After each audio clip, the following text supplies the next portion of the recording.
Macron shamed as Biden slaps down France's Gaza peace initiative. This will not help. Joe Biden, United States, has delivered a humiliating slapdown to Emmanuel Macron over France's efforts to force through a United Nations resolution related to the ongoing violent exchange between Israel and Palestinian militants. Yesterday, France called for a resolution to be approved by the United Nations Security Council and is expected to circulate a draft text to Council members as early as this evening. Diplomats said French Foreign Minister Jean-Yves Drian said he hoped the 15-member body could vote as soon as possible. Mr. Drian said discussions were being held to persuade Washington but admitted it's not done yet. A resolution needs 9 votes in favor and no vetoes by Russia, China, France and the United States or Britain to pass.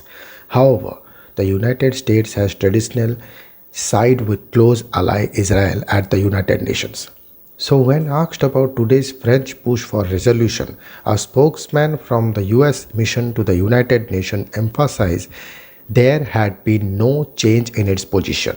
The spokesman said we have been clear and consistent that we are focused on intensive diplomatic efforts underway to bring an end to violence and that we will not support actions that we will believe undermine efforts to de-escalate. Israel Prime Minister Benjamin Netanyahu has vowed to continue fighting against Gaza militants after US President Joe Biden urged him on Wednesday to seek de-escalation after 10 days of intense fighting between Israel and Hamas militants and other groups in Gaza. France made its move at the United Nations after Washington repeatedly opposed a Security Council statement which has to be agreed by consensus. French diplomats insist a UN Security Council resolution could raise pressure on the parties to end hostilities and would complement other diplomatic initiatives. A spokesman for UN Secretary General Antonio Guterres said, "Today we think of a unified and strong voice from the Security Council actually carries the weight, not only in this situation but in other situations of conflict."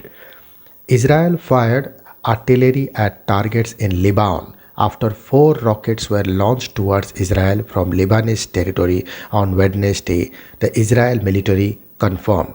A security source in Lebanon had Hezbollah, the Iranian-backed Lebanon group which has fought with Israel in the past, is not involved on this occasion. Wednesday's incident was the 3rd case of rocket fire from Lebanon since hostilities between Israel and Palestinian militants in Gaza flared up on May 10. Israel missile defenses shot down 1 projectile, another landed in open ground and 2 fell in Mediterranean, the military said. The rocket caused air raid sirens to sound close to the northern Israel city of Haifa and areas to the east. Lebanon's army recovered 4 empty rocket launchers in the area of Sidikin, a village in the region of southern Lebanese coastal city of Tyre, and 1 ready to fire which was dismantled according to Twitter posted today. The Lebanese army also said Israel artillery had targeted the area without causing damage or injuries. There were no reports of damage on either side. Thank you.